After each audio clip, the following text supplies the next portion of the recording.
Okay guys, லைஃப்ன்ற போயத்தில் வந்து Henry Van Dyke வந்து iambic பென்டமீட்டர் mode வந்து யூஸ் பண்ணியிருப்பாரு அந்த ஃபுல் போயமை எழுதுறதுக்கு. இந்த அயாம்பிக் பென்டமீட்டரோட டெஃபினிஷன் வந்து கொடுத்துருப்பாங்க கரெக்டாக. 10 syllables accented in every second syllable அப்படின்னு சொல்லியிருப்பாங்க. ஆனால் இது எப்படின்னு நிறைய பேருக்கு வந்து தெரியாது. ஜஸ்ட் இது ஒரு குவிக்காக உங்களுக்கு எக்ஸ்பிளைன் பண்ணிடுறேன். அயாம்பிக் பென்டமீட்டர் அப்படின்னா என்னன்னு. அதுக்கு முன்னாடி நம்மளுக்கு வந்து சிலபிள் அப்படின்னா என்னன்னு தெரியணும், வேர்ட்னா என்ன தெரியணும். ஸோ இந்த வேர்டை பார்த்துட்டு நம்ம அந்த சவுண்ட் வருது பார்த்தீங்களா, அந்த வேர்டை வந்து நம்ம உச்சரிக்கும் போது சவுண்ட் வருது பார்த்தீங்களா, இதை வந்து நம்ம சிலபிள் அப்படின்னு சொல்லிட்டு சொல்கிறோம். இந்த சிலபிள்ஸ்ன்றது வந்து நம்ம வாயை மூடாமல் ஒரு விஷயத்தை வந்து நம்ம ஒரு ஒரு ஒரு சவுண்டு வந்து வரும்போது அது வந்து ஒரு சிலபிளாக குறிக்கிறோம். ஒரு சவுண்டும் ஒரு சிலபிள் அப்படின்னு நம்ம குறிக்கிறோம். அப்போது இந்த அயாம்பிக் பென்டமீட்டர் இங்கே வந்து என்ன சொல்கிறாங்க, 10 syllablesன்னு சொல்கிறாரு. ஹென்ரி வேன் டைக் வந்து என்ன சொல்கிறாரு, 10 syllables கரெக்டாக. ஹென்ரி வேன் டைக் வந்து என்ன சொல்கிறாரு, 10 syllables accented on every second syllable சொல்கிறார். அப்போது இங்கே சிலபிள் அப்படின்றது வந்து நம்ம பார்க்கலாம், சவுண்டு தானே சிலபிள்.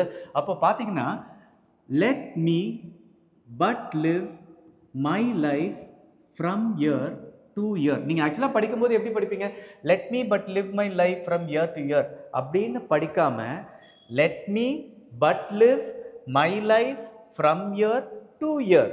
நெக்ஸ்ட் சென்டென்ஸ் அப்படியே பாருங்க, with forward face and an reluctant soul.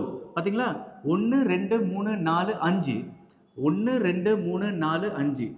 இது வந்து 10 syllables accented on every second syllable. Full போயமும் அப்படியே தான் இருக்கும். திருப்பியும் பாருங்க, not her ing to nor turn ing from the goal. திருப்பியும் பாருங்க, not more ning for the things that disappear. எவ்வளோ ஃபேண்டாஸ்டிக்காக எழுதியிருக்காங்க பார்த்தீங்களா. என்டையர் போயமும் வந்துட்டு iambic pentameter, that is 10 syllables accented on every second syllable வந்து பண்ணியிருப்பாங்க. இது இன்னொன்று கூட சொல்லலாம், இது வந்து 5 feetன்னு சொல்லுவாங்க. 5 feet.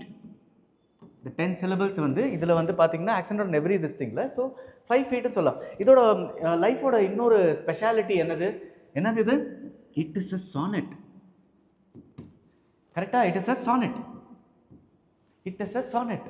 ஓகே, சானட்ன்றது நம்ம உடனடியாக நம்ம என்ன சொல்லுவோம், லைஃப் வந்து குறிக்குது. இது வந்து ஹென்ரி வேன் டைக்கோட ஆப்டிமிஸ்டிக் வியூ ஆஃப் லைஃப் தான் இந்த தீம். இதே மாதிரி நம்ம சானட் வந்து ஓல்ட் சிலபஸில் நம்ம படிச்சிருக்கோம். Sonnet 116 by Shakespeare. அங்கே வந்து என்ன சொல்லுவார், லவ்வை பற்றி சொல்லியிருப்பாரு.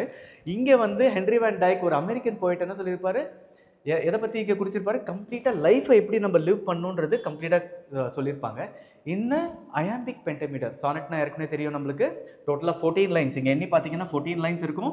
First 8 lines will give the problem of the poem and the next 6 lines that is sestet. First 8 lines வந்து octaveன்னு சொல்லுவாங்க, நெக்ஸ்ட் 6 லைன்ஸ் வந்து sestetன்னு சொல்லுவாங்க. அந்த sestet will give the solution of the poem. Okay, ஃபேண்டாஸ்டிக்காக ஹென்ரி வேன் டைக் வந்து இந்த poet வந்து poem எழுதியிருப்பாங்க.